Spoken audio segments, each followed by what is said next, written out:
We absolutely need to care about chronobiology. Most of us are actually working against our chronobiology these days. What is chronobiology? The definition is how our bodies are naturally programmed to follow rhythms that align with the 24-hour day night cycle.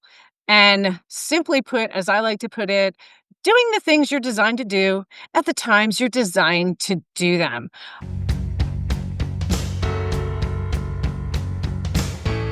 Welcome to the Everyday Epigenetics, raw, real, relatable podcast. We're your hosts, Susan Robbins, certified epigenetic human performance coach, and Kate King, licensed psychotherapist, board-certified art therapist, and award-winning author. Together, we bring two perspectives, two styles, and one shared passion for epigenetics. On this podcast, we delve into topics such as environment, nutrition, fitness, mindset, social dynamics, and trauma as they pertain to epigenetic expression in a way that's relatable to everyone.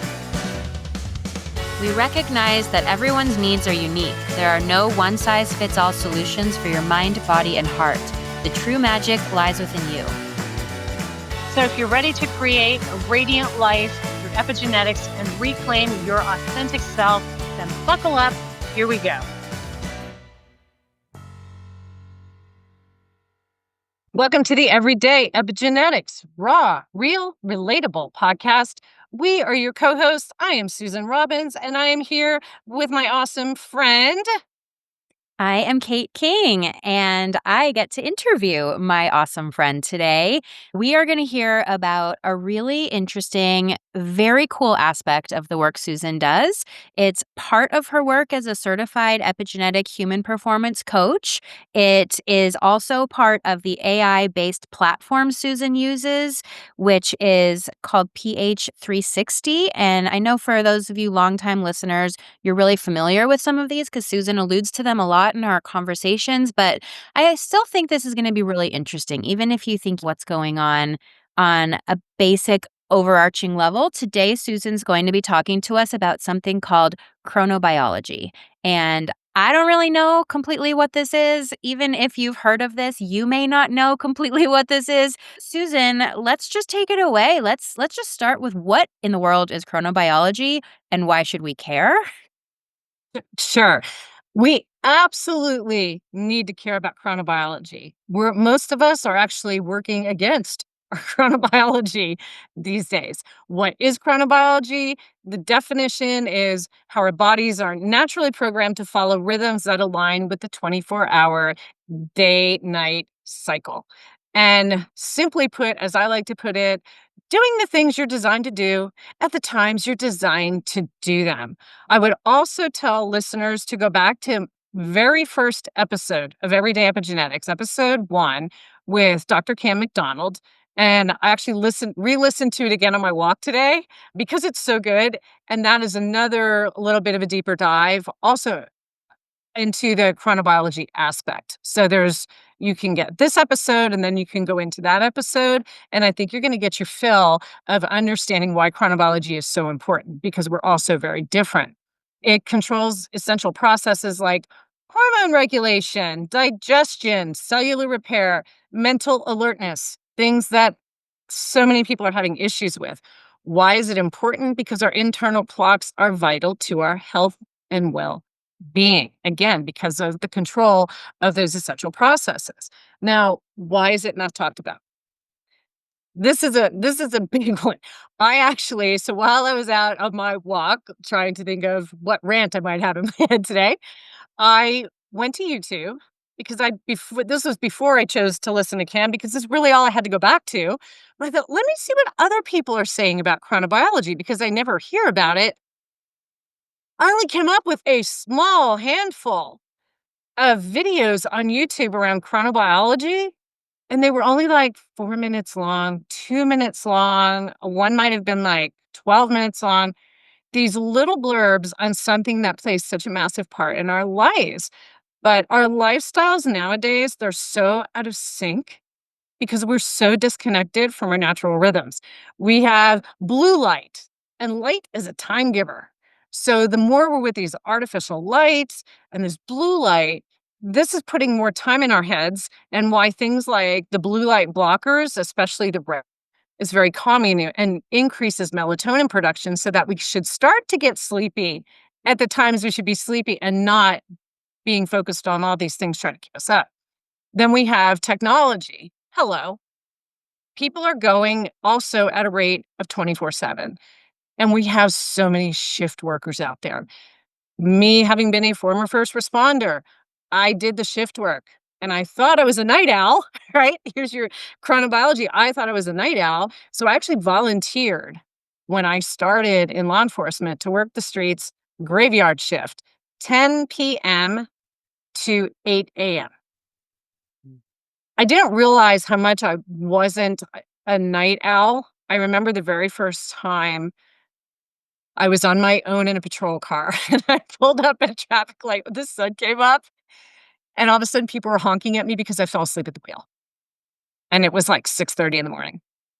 I had another time I woke up around the same time heading back for a debriefing at the end of the day, and I was drifting through traffic light. Our bodies aren't meant to be up all night. Nobody's are. But when we're really trying to fight what are natural circadian rhythms are, and I'm going to talk about all this, it creates a lot of strife within the body. And it really is one of the biggest things I work with because we tend to override our internal clocks. I'm going to scroll on my Facebook until 2 a.m., till I can't scroll anymore. Right there, your body's out of flow. So it's a big part of the PH360 platform. It's one of the 15 layers of science that's built into the algorithm, and I'm gonna get into that a bit later, but I wanna just talk more of basics about chronobiology.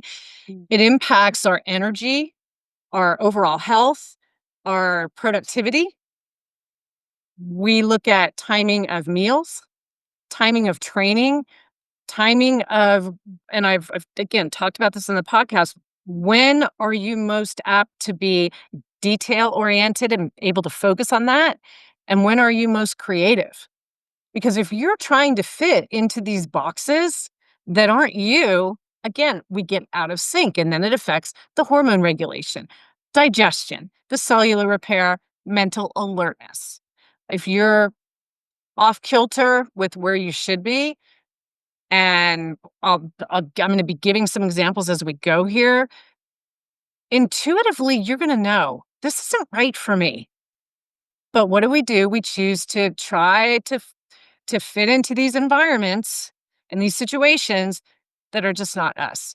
And when we can understand how we're made, then we start to get in that flow by making the environment work for us instead of us trying to fit into things that are artificial. Go ahead. Question? Yeah, so I think that piece that you mentioned, how we try to fit ourselves into certain environments, I think that's important to just pause and address quickly before we move on. So, thinking about chronobiology as when it's best for you to sleep, when it's best for you to eat, when it's best for you to be creative, when it's best for you to move, like when your personal body has the greatest benefit. And I know you Hmm. mentioned this on a podcast before, but we share a client when my very first introduction to chronobiology is you were like, this is a guardian body. He should not be moving in the morning because if he does, he's creating more inflammation. So working out in the morning is worse than not working out at all. So that was my introduction. But back to this piece around fitting in, I have had this particular experience with some of my extended family.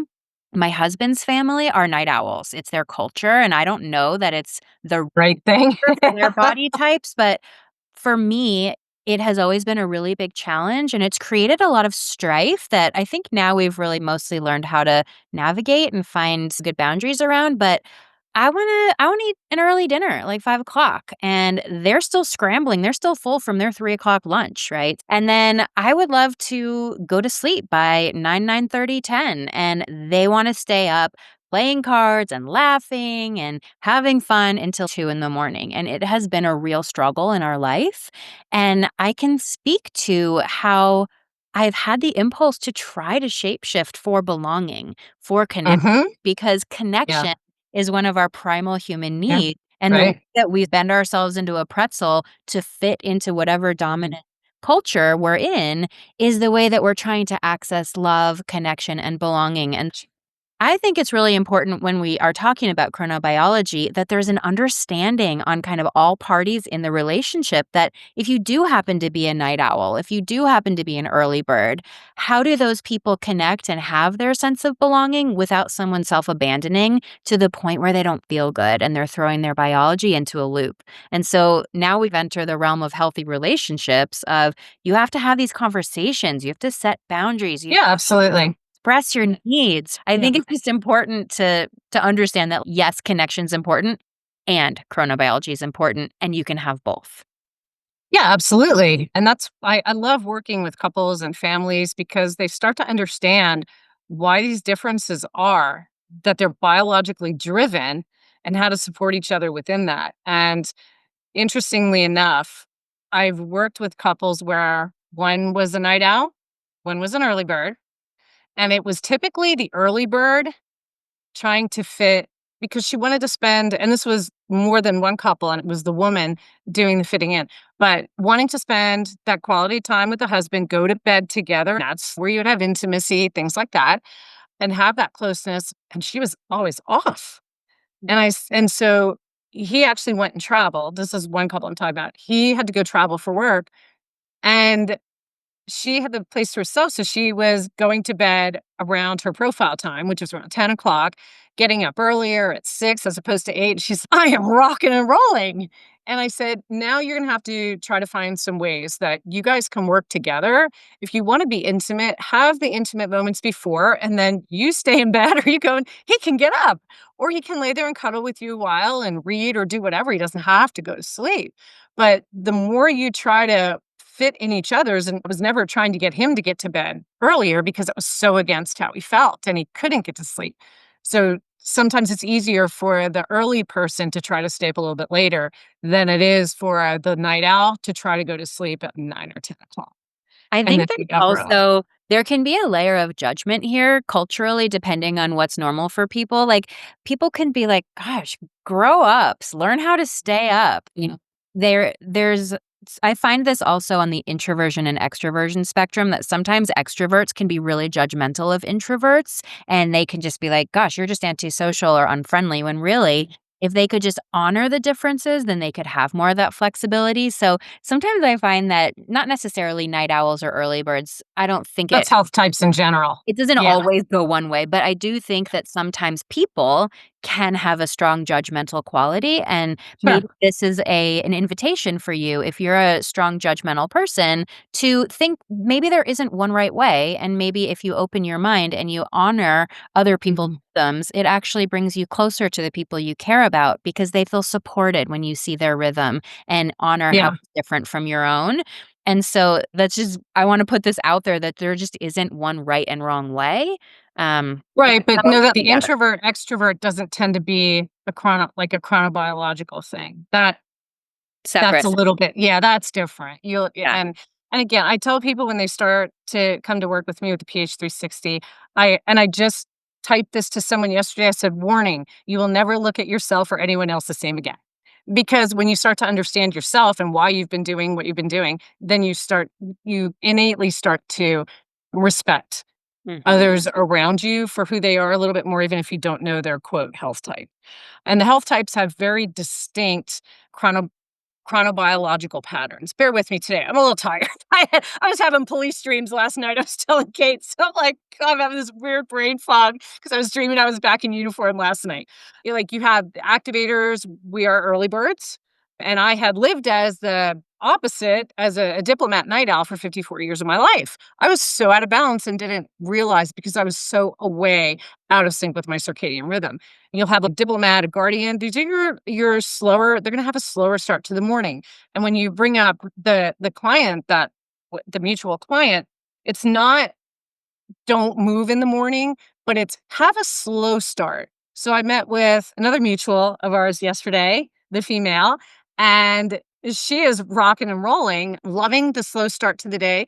But it's these people, if they want to go and have just a nice, super chill walk out in nature that's almost meditative, great. What we don't want are these high impact things in the morning, going to a boot camp at 5 or 6 a.m. And the funny thing is I loved having this conversation with Cameron on this, and I'm so glad that I was able to listen to it again this morning because it's a pretty powerful statistic here. He brought up the study that was done using continuous glucose monitors or CGMs. And they had these people, and these are your night owls, had them doing hit exercise, so high intensity interval training, early in the morning, middle of the day, and later in the day.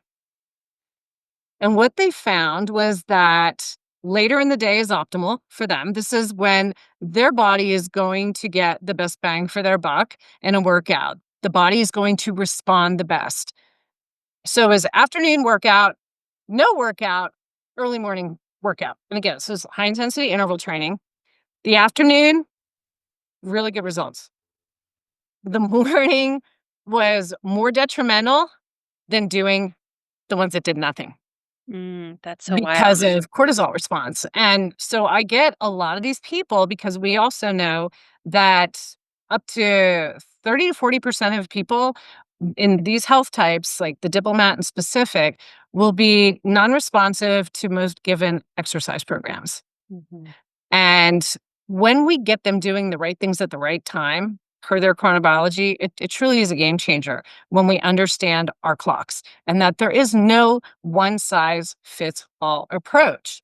Our drivers of our energy, we have homeostatic drive, and this is how much sleep our body requires. The longer I'm up, the more tired I become. And then you have circadian drive timing, and this is when you should feel awake or sleepy. It's your 24-hour cycle and it's the cues with light and dark. So it's fluctuation here of certain hormones. And we want that synergy or that rhythm that's keeping that energy and rest at balance because you don't want to be constant stressing and not getting the rest. And if you've got one that's out of sync, which most people are, and we as activators, we're super prone to it because we have the big peaks and the big valleys because we work hard, play hard. We should rest hard. And we're usually like, work hard, play hard. Yeah, I don't want to rest. Work hard, play hard. And then we crash. So when you're out of sync, the whole rhythm can get thrown off. So there has to be that rhythm between activity and rest. And that's where a lot of people tend to fail because, again, they're trying to fit into environments and timing that are just not ideal for them. We have our master clock is sunlight, 24 hours. I think it can even say like a 24.5 hour cycle, and it resets daily.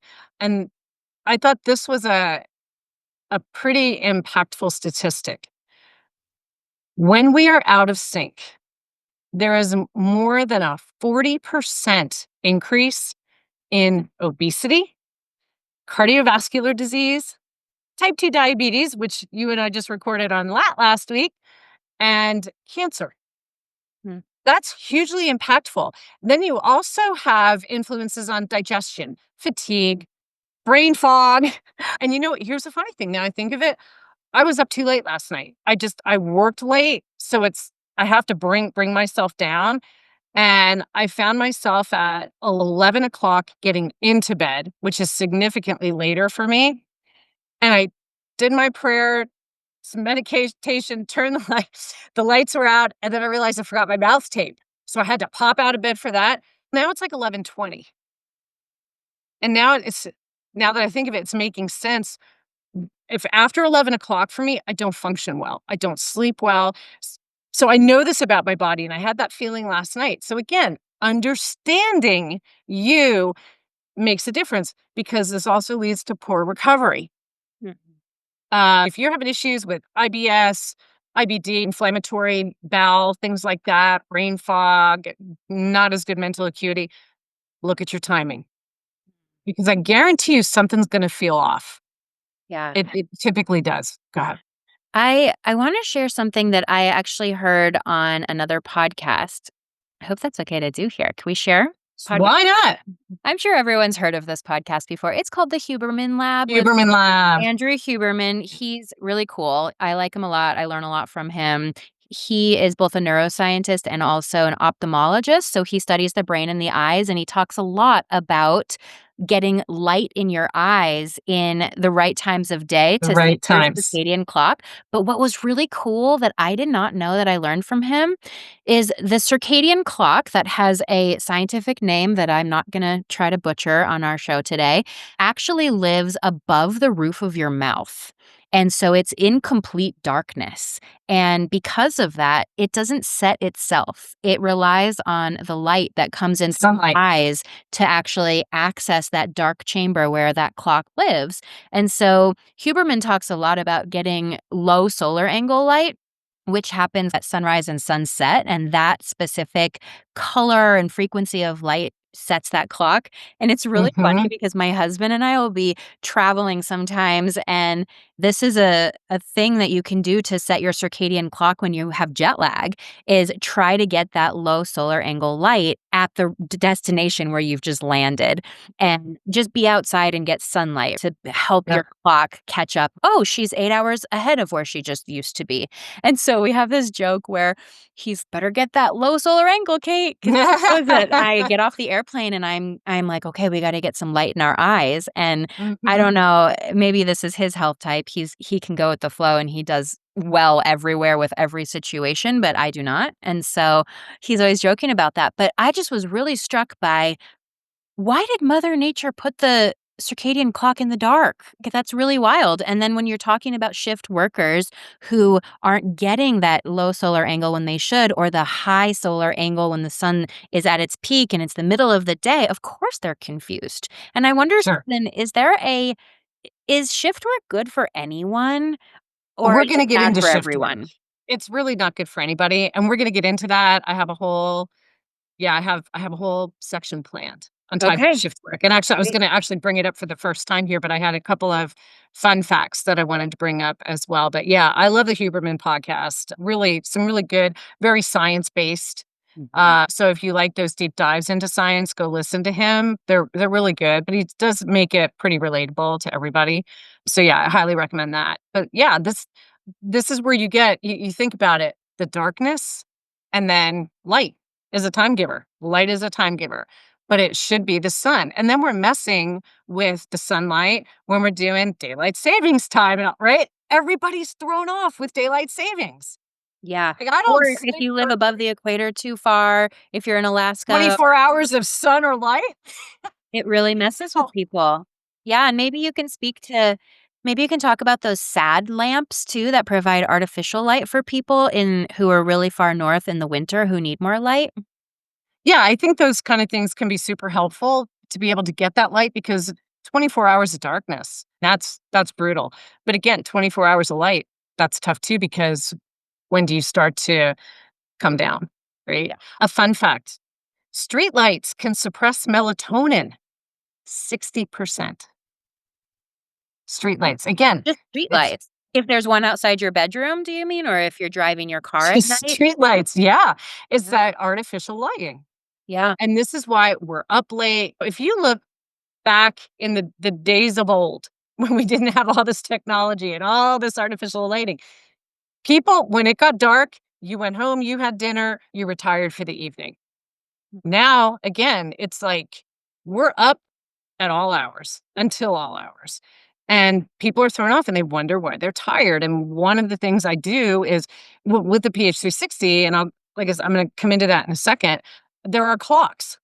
We have there's a clock that's a great schedule for a day off, and there is a clock that's a great schedule based on a work day. And the first thing it's like touch on the sleep. Now, it doesn't have to be exact. I'm never exact, but we want to be within that realm of hours. When I had started, I was like having trouble. I would get to sleep at 1 or 2 in the morning. Again, thinking I was a night owl and that was normal. When I was always freaking tired. Now you see, like I'm in bed after 11 and I can't think. I'm dreaming cop dreams. What the hell? But and then we have other factors like food, caffeine. That's going to shift the rhythm forward. So we have that artificial stimulation there and people react to caffeine like they're reacting to an acute stress event. There's that shot of adrenaline, right? Regular eating. So eating like different times of day from day to day, really having not much of a set schedule. And again, you think back, if you look back at pictures, I've been seeing them on Facebook, they're posting beach pictures from the 70s as opposed to now, and how people were just so much leaner. You look now and there's obesity all over the place. People are eating sugar and junk and crap all day long. Where I remember we might get a popsicle or something when we were at the beach if the ice cream truck came around. But typically we'd go to the beach early because I grew up on the beach. We'd go to the beach early and we'd be up there all day. We'd be boogie boarding and body surfing, playing the Kadima paddle ball. And then noon came, you went home and you had lunch.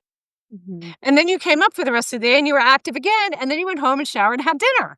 Like, it was still structured, even in the summer, like, everything was structured, and now we're all over the place, and research shows that this can start to look like diabetes and increase insulin resistance, and this is a big one with the shift work, so I'm gonna come to that. pH 360 in chronobiology. PhD 60 says timing is everything. It determines how your body responds to the stressors around it. So, again, we have the health types have different chronobiologies. Your activators are more your morning people, diplomats, guardians are more your night owls, connectors tend to stay up a little bit later. Sensors, like they need to be sharp and focused in the morning. These people get peopled out early. It's like, I'm gonna go home. I need my sleep because I need to have everything lined up the next day.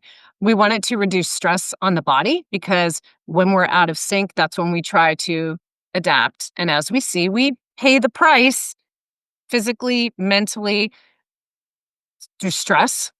So when I see on these Facebook groups, what supplement should I take for this and this? I have MTHFR. And I go, okay, the first thing you need to address is your lifestyle. When are you going to bed? How is your sleep? What are your stressors and how are you handling them? Because that's your drivers, right? And it starts with the timing. So you want to maximize your health by syncing your lifestyle choices with your natural rhythms. And that's the beauty of the pH 360, the circadian rhythm designed to support stress and rest optimally. Is when you give the body flow, when you expose it to flow. And I think when we started, I don't know, when was it you that said, no, it was another guy I worked with who said, I don't understand what you mean by flow until I got into flow. And then I understood what you meant. But you do, when you get into your rhythm, you're flowing. And think about water, it flows naturally, right? What if you have barricades to the water? It's smashing up against it and the waves, and it just looks rough and right? Yeah. Instead of that nice, simple flow. And so when we're out of flow, we're just misaligned.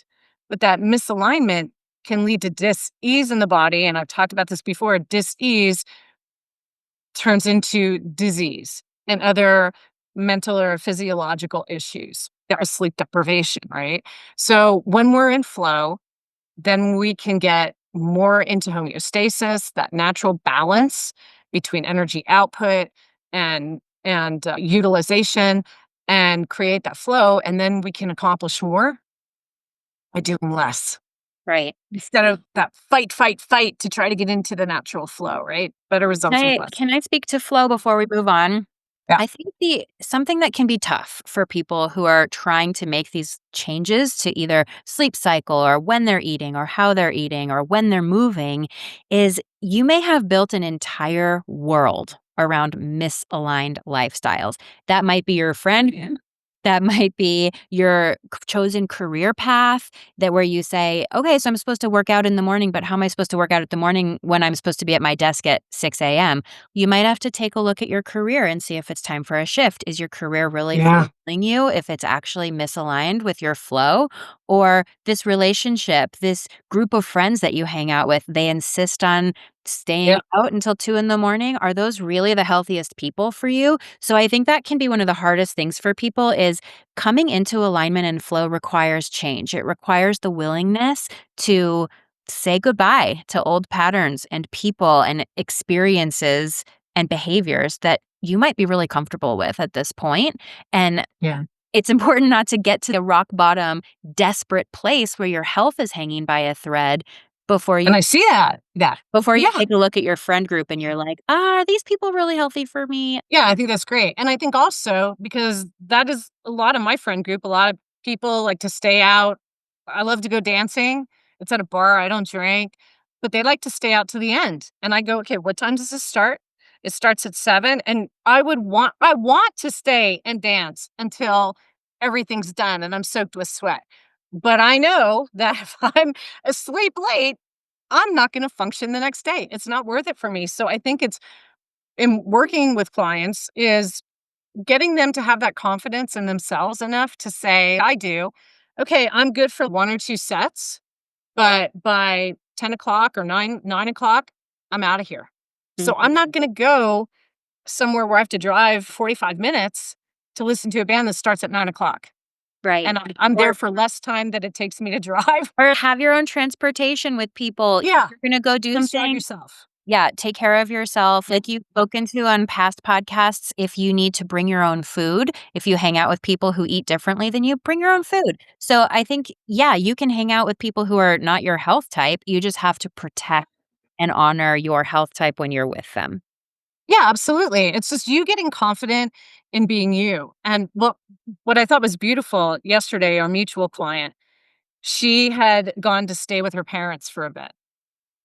And she came back and her live-in and his daughter, it's typically super messy. And she's a diplomat. So the surroundings, number one priority. And she would bitch and moan about it and get upset that this mess is too much, all these shoes by the door, blah, blah, blah. Understanding that these needs are coming from a biological standpoint gives people the confidence to start speaking their truth and being their most authentic selves. And when you're able to come from that space and use it as empowerment, and it's not being bitchy or anything, or for a guy being an asshole, but it's just stating these are my needs, and it's a very real thing because it's so biologically driven. And I understand this, and I want you to understand this. She came home. She said all the old shoes that didn't fit the daughter anymore, they took and donated. She said everything was clean, and it's helped the relationship between them with her being able to express that. He said it helped him understand more. So I just these are the things that are so important in not trying to fit in, but being authentic and expressing from a place of love from within yourself and not trying to please other people. And I said, you see the ripple effect, right? This is what happens. It just starts to flow from you. And this isn't the first person I had. Like last week, I talked about this with other people. This ripple effect starts to happen because you want to change everybody else. You can't. The only one you have your power over is yourself and how you choose to react. So when you come from that space of love and acceptance that this is how I'm created, and I wanna be authentic. I'm tired of living as I'm not and fighting that constant fight in my mind and my body. It's gotten me where I am, and that's what I tell people is, "Look in the mirror," because the choices that you've made.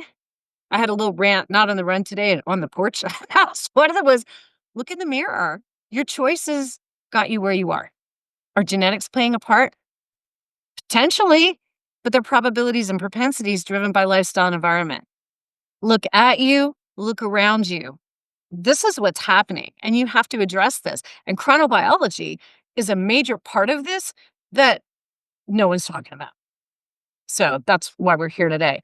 Amplitude in chronobiology. I want to explain this really quickly. And this is the wave in the rhythm of the circadian cycle. And it's how pronounced our peaks, let's say peaks and troughs are. I like to call them peaks and valleys.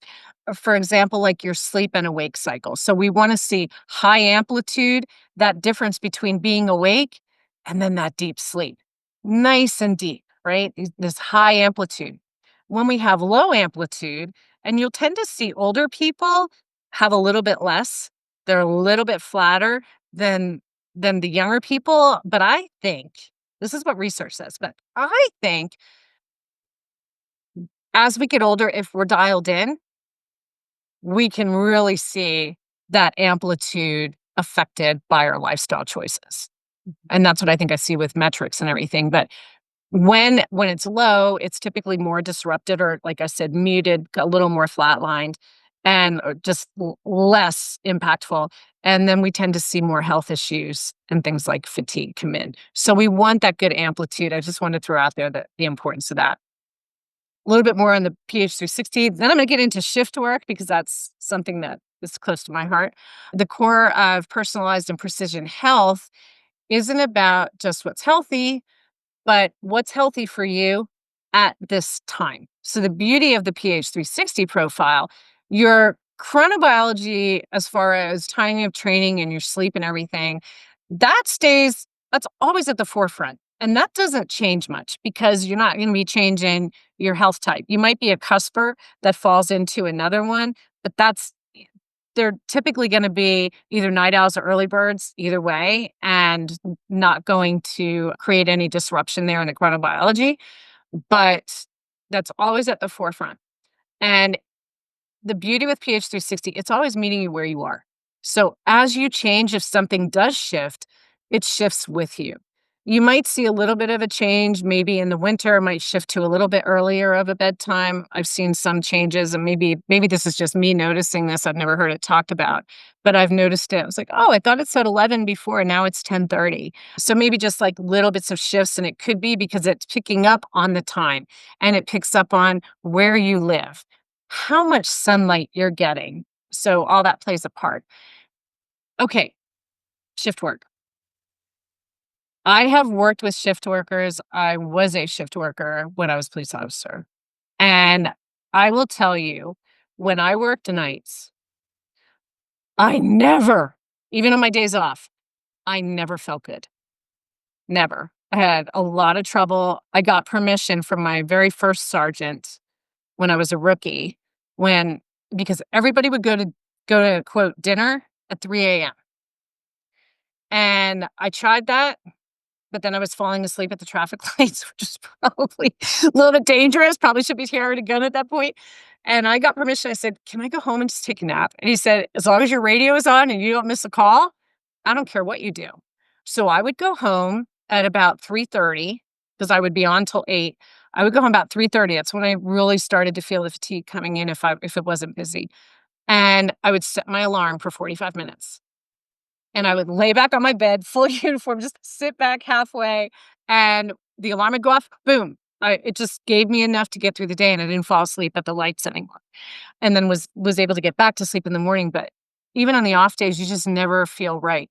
And the other thing I noticed, came out of the academy, I had the top overall fitness score of all the men and women in my police academy. I was in phenomenal shape. Started the shift work, and I started getting fat. Hey, my pants got tight. Everything started getting tight.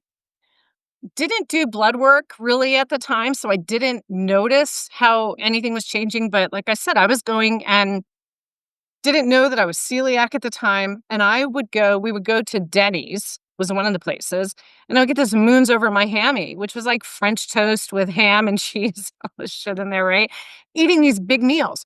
This is when we're supposed to be sleeping. Our bodies aren't meant to be digesting. And so you'll tend to see people start to put on weight and they start to become insulin resistant because of the lifestyle that they start to live.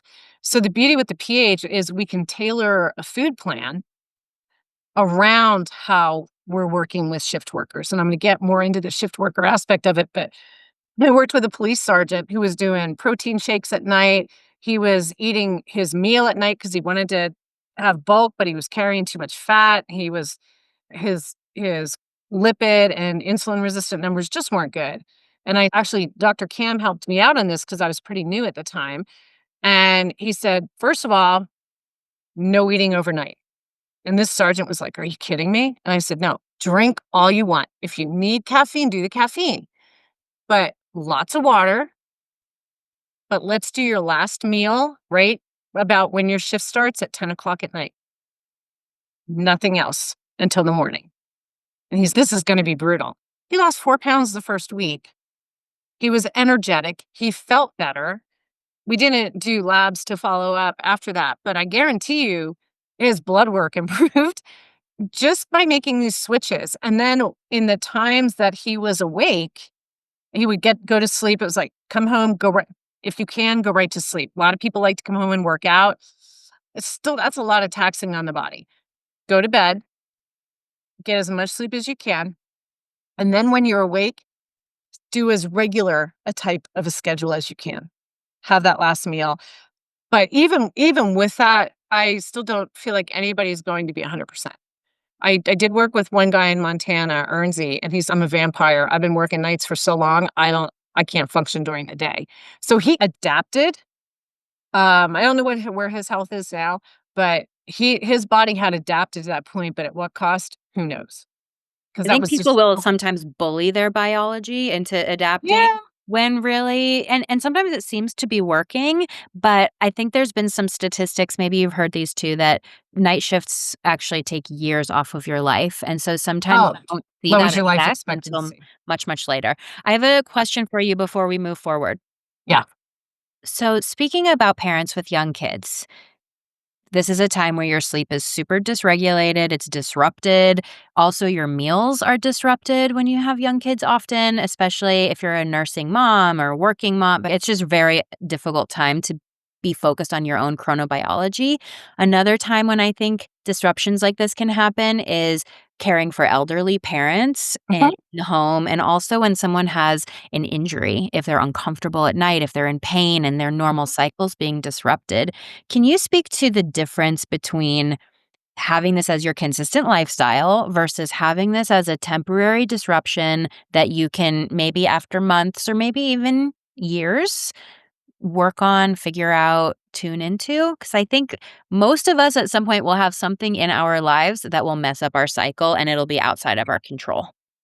Sure. Yeah, I can speak on a personal level. When I had the back issue for was 6 months, 6, 7 months, and it threw my sleep off so badly. My rhythm was completely off. So then I'm fatigued during the day. I couldn't even think straight. I look at back some podcasts. I'm like, I don't remember doing them because there's that cognitive function, right? When you have that sleep that's totally disrupted because of pain, not being able to get to sleep until much later, and then having to make up for it, sleeping through the day. And I hear this from people all the time. I'm grabbing things when I can, when it comes to food wise, or I'm just trying to grab sleep on the run. So I have to get up early for work, and then in the morning, I'm taking another nap. Do you know how that? And they wonder why their hormones are so out of sync. Mhm. This is what happens. With me with the back, can you fix this? Absolutely. Look how I'm functioning now, other than whatever the weird was last night, probably just getting to bed too late. But I've been functioning like a badass now for the past couple months because my sleep hours, I'm in bed by 10:15, right? Doing the calming, the breath work, the prayer, the things that set my body up for sleep. I'm wearing the red blue light blockers at night, which helps to increase that melatonin production and helps prepare your body for sleep. I'll be wide awake. I put those damn blockers on 7:30 and I'm going, "Oh my god, I can't keep my eyes open." It's amazing how you start to see this kind of work. And then I have a red light you can get on Amazon, red light bulbs they have for sleep. And I have that. I switched out my bright one that I used to want in my bedroom for a red bulb. So when I go in my bedroom, I turn it on early in the evening so that when I go in there and I take off my blue light blockers, I have this nice red light in there as I'm doing my night routine. So there's things we can do to help with this to help prepare our body. So you can get back, but I will tell you if it's a shorter period of time, just like maybe you've traveled and you've been in different time zones, that will really throw off your rhythm. And it could take, oh, was I reading? Now I can't remember, but it was a specific amount of days for your body to catch back up again, depending on how many hours difference your time zone was that you were in. So expect that. It could be up to a week. So expect to have that happen and get back to your natural rhythm as quickly as possible. When it comes to things like injury, it's really hard because I wouldn't know exactly when I would wake up from the pain, but it would happen. And you with your knee surgery, things, your anesthesia wearing off again. but that was temporary. What I saw over an extended period of time was when the pain ceased, I thought, "My God, no pain, I'm gonna start sleeping." Well, my rhythm was so off. My cortisol, there's a hormone that was so thrown off. I wore a CGM, and during that time, stress was spiking me. So my body was so off that I had, in that time, I had put on body fat around the back and the middle, that is cortisol driven, had this fatigue, had trouble getting back to my rhythm. So I had to really force myself. And I do this with a lot of clients that have thought they were night owls and they need to get to sleep earlier. Just start with 15-minute increments. Go to sleep a little bit, get into bed a little bit earlier, just by 15 minutes, and do something that's relaxing. Start this night routine earlier and work back in little bits to retrain yourself. Get into your natural movement times, right? So I really worked on with my profile on the timing of my workouts and leaned a little into my connector part where I do better with movement twice a day. So then I added in the walks. I got on the scale today and I did it. I got on it like 4 different times within the hour to make sure it wasn't something off. But I was down to like 112.8 pounds. I haven't seen that in 4.5 years. Like I'm usually typically sit 114 to 116.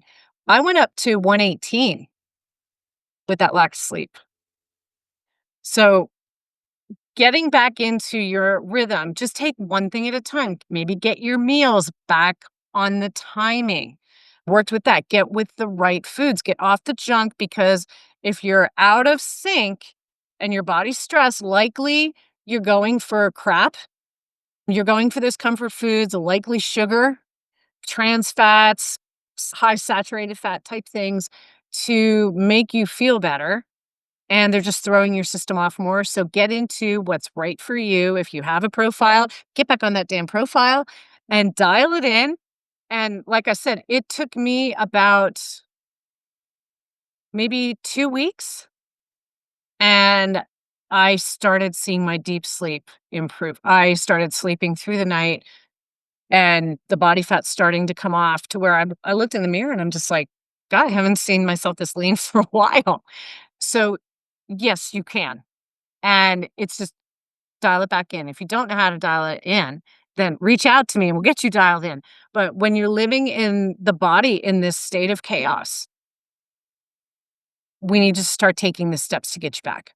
But this is what's happening. If things are out of sync, if you have genetics like MTHFR, COMT, your FTO obesity gene, genes that are driving up diabetes propensities, if these things are happening, look at your lifestyle. Don't be looking for the quick fix. I'm going to get on metformin and I'm going to take this pill and get on this supplement. It's going to fix everything. Address your lifestyle. If you're a shift worker, let's work with this because do you bid on shifts? Are you somewhere where you put in for a shift? Maybe you do better. Maybe it's not your preference to be where all the brass is during the day or all the supervisors at the hospital are during the day, but you're going to function a hell of a lot better. What's more important? Being around and having to deal with some of that or your body and your health? And this is your quality of life. You're working for that quality of life. They can replace you. When you go down, you are replaced in a heartbeat. So you have to think about that. There's no job that's more important than your life and your health and your family. And Mhm. you spoke to the effect that caffeine can have as an upper to help get you through the day. Can you speak a little bit to the downers people use, specifically alcohol in the evenings? Because I know a lot of people are stuck in a cycle of getting their morning boost from their coffee and then their evening cool down from their glass of wine. And it becomes this cycle of upper and downer when really they're just tethered somewhere in between, kind of dragging Yeah. from one point to the other. And we touch on alcohol a little bit in many of our different podcasts, but I think for chronobiology specifically, maybe we could delve into that and how that'll disrupt the flow. It actually it disrupts the sleep cycles. And I think the sleep podcast I recorded, I think we bring that up in there, but it disrupts the sleep cycles for sure. REM, deep, more so than the chronobiology. If people now your chronobiology's off if you're needing that to get tired at night. Something is out of whack. Maybe you're training at the wrong time. For us, the activators, and I've said this on here since my episode 0. I used to do CrossFit endurance at 6:30 at night, and I wonder why I didn't wondered why my autoimmune went crazy, right? Wondered why all these crappy genes I had were expressing. I didn't do any of this, right? But this is a time when I should be coming down. So your daytime people, your activators, your crusaders, some of your sensors, you don't want to be doing that stuff at night. That's going to affect that natural rhythm, just the same as having one of your night owls doing the early morning workout. Neither one is because your night owl's doing the early morning workout. If you guys are doing this and you're like, I'm tanked in the afternoon, that's when I have to go for the candy bar or the energy drink.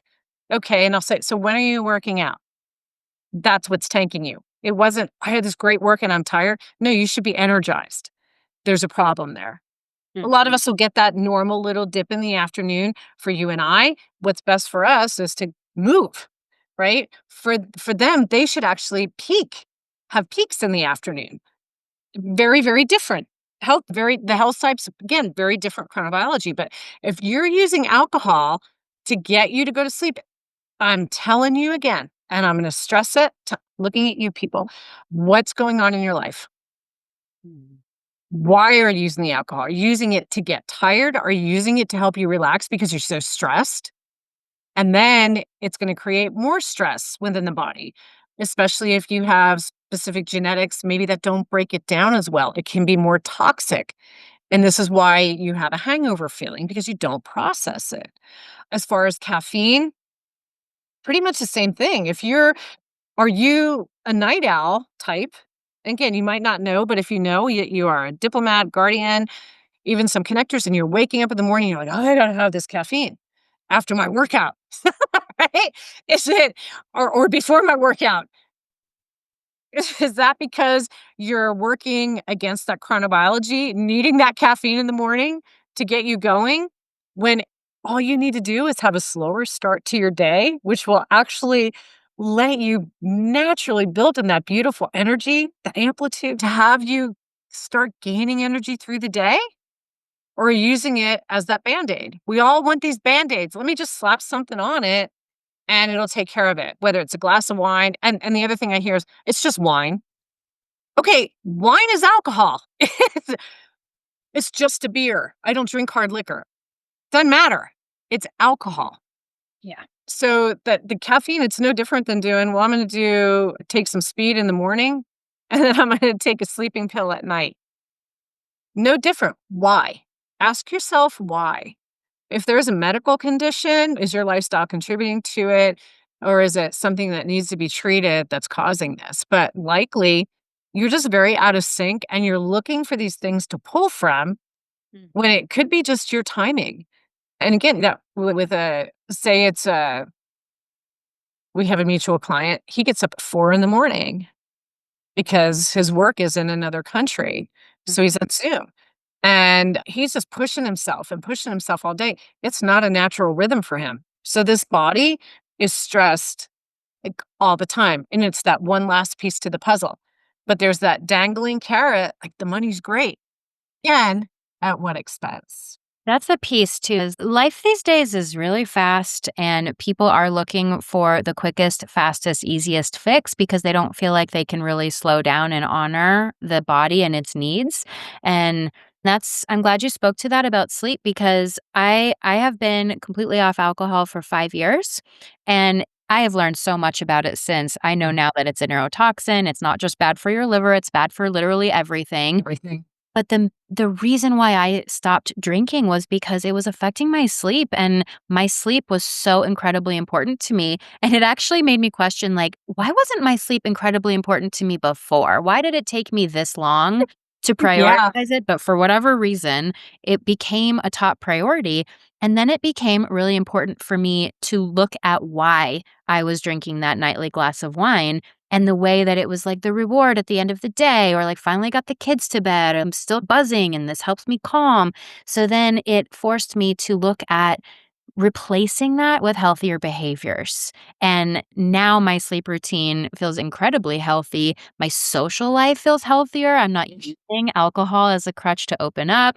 My sleep is Yeah. better for the most part. Sleep is a funky thing for me. I know you and I have talked a lot about that as we've done my DNA, but it's really lovely to not have alcohol as a factor anymore. So if I didn't have Mhm. a great night of sleep, we can just rule alcohol out because that wasn't it. Yeah. So Yeah. it Yeah. simplifies. Yeah. Has none. So I do think it's important Yeah. that even though alcohol doesn't affect chronobiology, it affects sleep, and sleep is part of that chronobiology. So that is another connection to the ripple effect that you often talk about. Oh, for sure. And I will say, because we brought up Huberman here, his podcast on alcohol is one of the absolute best. It's I have so posted good. that on my I Facebook. listened to that too. Oh That my was god, I found that when I really needed it, and it was very supportive of pulling myself out of that habit, and I think he's reposted it a couple times because I think it's one of his most listened to it episodes. is. Yeah. Yeah, it is. It's I that one. So people, and we can put the link on here. I have no problem. We can have Liz put the link on to that as well. Again, understanding how different things affect you and they affect some people differently, but it is the basics of what alcohol does to the brain, regardless. And it's not a shaming or anything like that. It's and just the same as we're doing here. The more information you have, the better decisions you make. Like I always say when I start doing a DNA review with a client, they say, all right, a couple things I have to preface with is number one, DNA, not meant to diagnose, treat, or cure any illness or disease. It is for information purposes to help you make the best choices moving forward with your lifestyle. And that's what it is. It's just getting information out so that you guys can make the best decisions for you. When we're misinformed or underinformed, then we tend to just say, "Oh, I'm just going to do whatever." One other thing I'm going to throw in about the shift work, when they're out of sync, again, increased risk for chronic illness, the diabetes, the cardiovascular disease, the obesity. A lot of times you can tell who's working overnight. Just take a look. I saw when I went to the ER that one night and I was in there, got till 3:30 in the morning, it was a lot of overweight staff. And these are medical staff. And the crazy thing behind the desks and stuff, it's all sugary, shitty treats. Mhm. And that's what they're going for. We see hormone imbalances, cortisol, melatonin, and insulin dysregulation. So there's your insulin resistance Mhm. issues. And depressed immune system as well. People get more sick easily. Usually, yep, and that's what I was gonna say, weight gain, poor sleep, mood disorders, and immune dysfunction. Mhm. Because when you're not sleeping, your immune system starts to tank. Huge digestive issues from the late or overnight eating when we should naturally be at rest. So you've got metabolic stress, the indigestion, surprisingly to some, nutrient malabsorption. Mm. When you have metabolic stress, right? And Dr. Erics talked about cell danger response. Your body starts to shut down different things to compensate. You may not be absorbing things as well. A lot of leaky gut Yeah. starts to happen.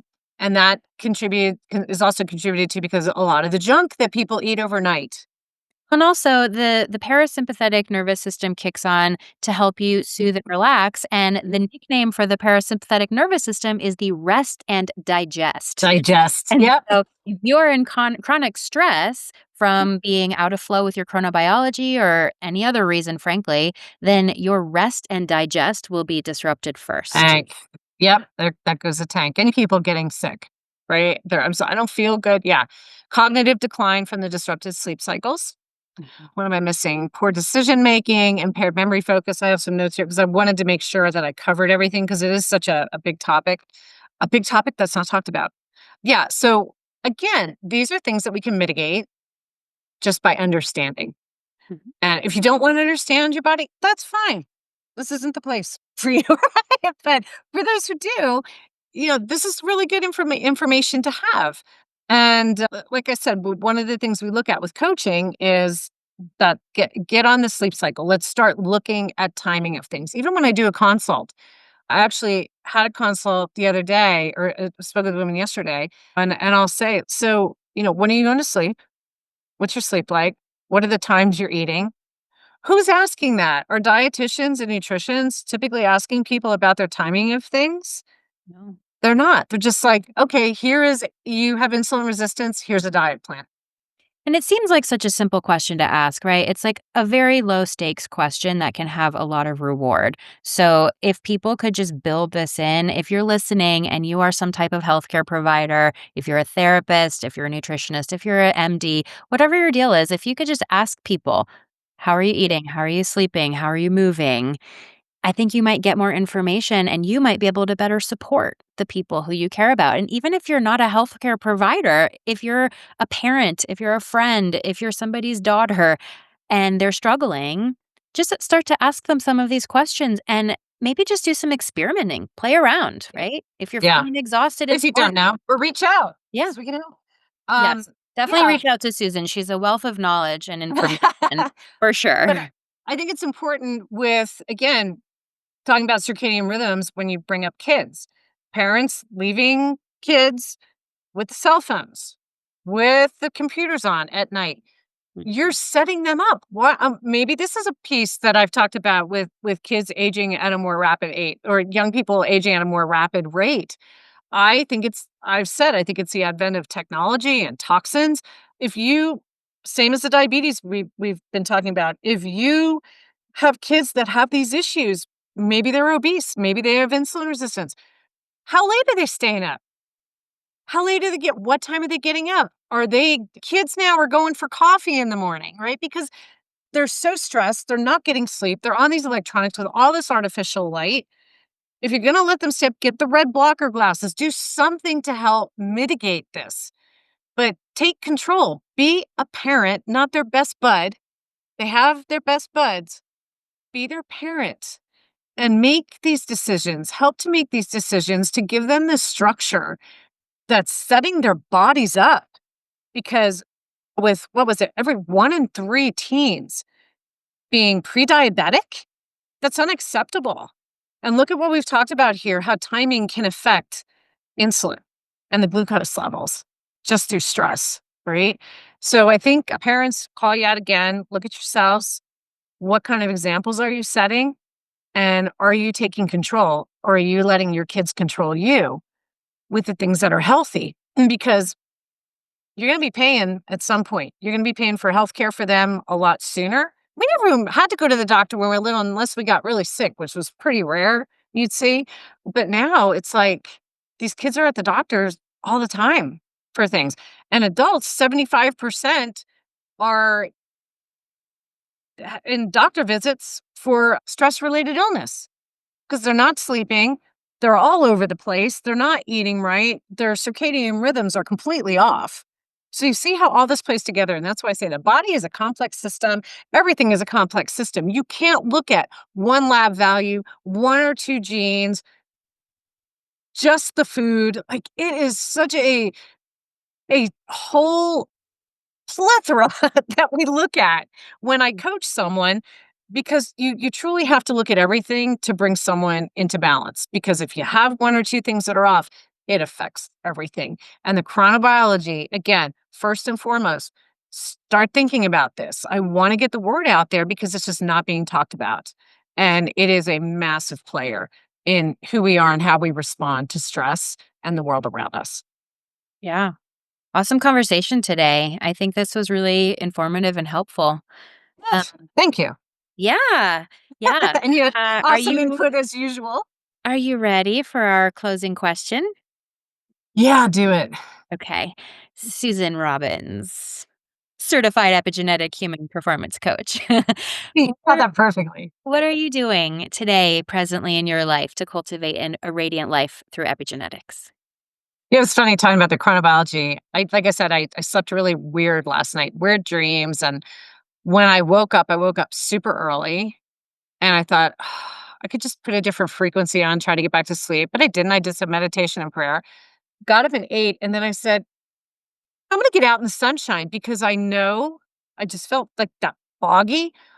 I knew that being exposed to the sunlight was gonna give me time and actually energize me as an activator, getting movement, so I went out and I did a nice fast 3 mile around the lakes, looking at the smoke covering the mountains, which makes me so sad, but I just felt so much more alive, and knowing that that's right for my body in a situation like that. And tonight, I will be in bed at a normal hour, regardless. I'm not gonna work late tonight. That's the other thing. I'm gonna shut it down, get done what I need to be done, and shut it down early today. And that way I'm setting myself up for a better tomorrow, where I get to meet the clients that we had on, was it 2 weeks ago, our podcast, BJ and Nicole Pheasant. I get to meet them in person. Yay! So I wanna be feeling good and looking good for that. So that's what I'm doing for my goal tomorrow. How about you, Miss Kate? What are you doing today to create a radiant life through epigenetics? I slept funky last night too. Maybe it was something in the air. The moon I tend to cycles. play musical beds when I don't sleep well, so I woke up in my spare bedroom, which happens sometimes, and I actually feel pretty okay today. I in the middle of the night when I was like, "Wow, I'm awake. It's 1, it's 1:30, it's 2." I was like, "I'm not gonna move in the morning. I'm just gonna get my kids out to camp." But then I woke up and I was okay, and because I've had a recent knee surgery, I've had to play with what activity looks like for me, and normally I'll go on pretty strenuous hikes, and I have been playing with the spin bike lately, which I don't love, to be honest. I'm not super comfortable on a bike seat, but we have moved my spin bike out of our little closed basement and close to a window where Oh, much better for oh you. my gosh, it's such a game changer for me, and so 2 things related to that are helping me cultivate my radiant life through epigenetics is 1, I'm near a window, I am getting light in my eyes, I am having that connection with the outdoors, and 2, I'm not being so rigid to the form of exercise that I prefer and that I'm comfortable with. I'm trying something new. It's incredible. I'll go on a 30-minute walk and my leg will hurt. I'll go on a 30-minute spin bike and my knee won't hurt at all. And so I'm Yeah. listening to my body, which is ultimately what I believe is what we all should do for our radiant lives. And I'm just practicing what I preach. I love it. You did, and you know what, as you talked about this, what I found interesting, you feel better with that movement in the morning, and as activators, it actually helps us sleep better to get some outdoor, especially movement in the morning and that natural light. And what I noticed, I overdid last week, probably the last 2 weeks. Surprise, surprise, right? This is my summer conundrum because I wanna keep doing and challenging myself and doing these amazing hikes because the weather's great, and got talked into doing a mud run on Saturday, and I worked out twice on Friday. I had stupid stuff.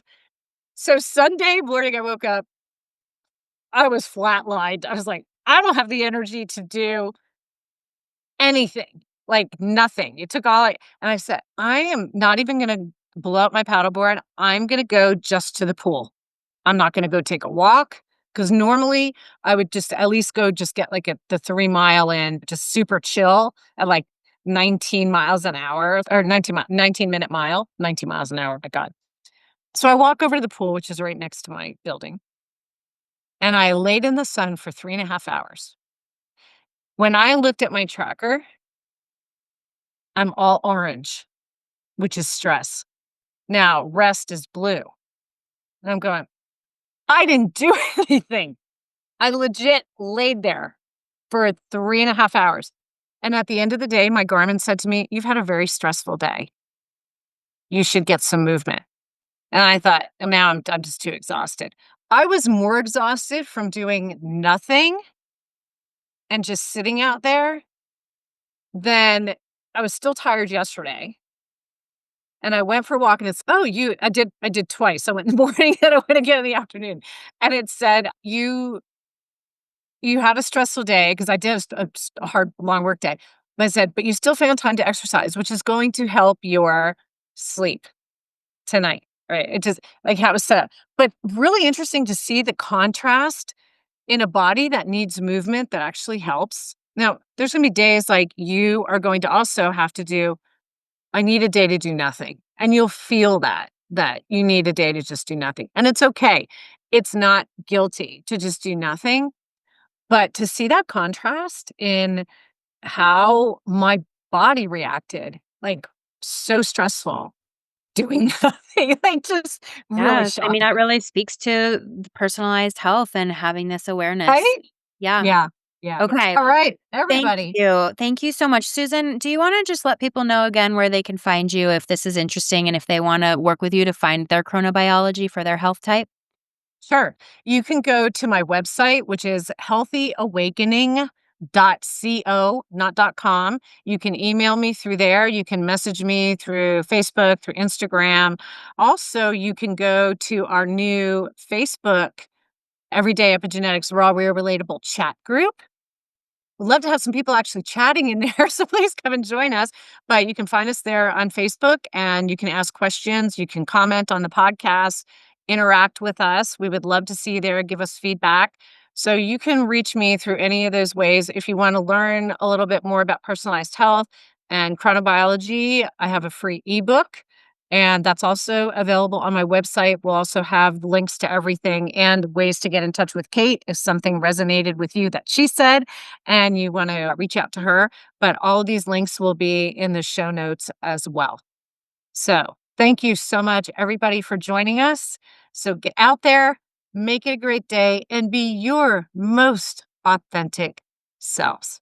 Thank you so much for tuning into our podcast. If you enjoyed this week's episode, we'd love for you to share it, leave a review or comment, and subscribe wherever you listen to podcasts. Help us get this information out to everyone who could benefit, and we'll keep bringing you the content you crave. You can also check out our podcast site at everydayepigenetics.co and sign up for our newsletter to stay updated on upcoming episodes. The link is in the show notes. If you're interested in DNA or epigenetic coaching with Susan, or Radiant Life Coaching for deep inner work with Kate, our contact info is in the show notes below. Now go and make it a great day and let your most authentic self shine.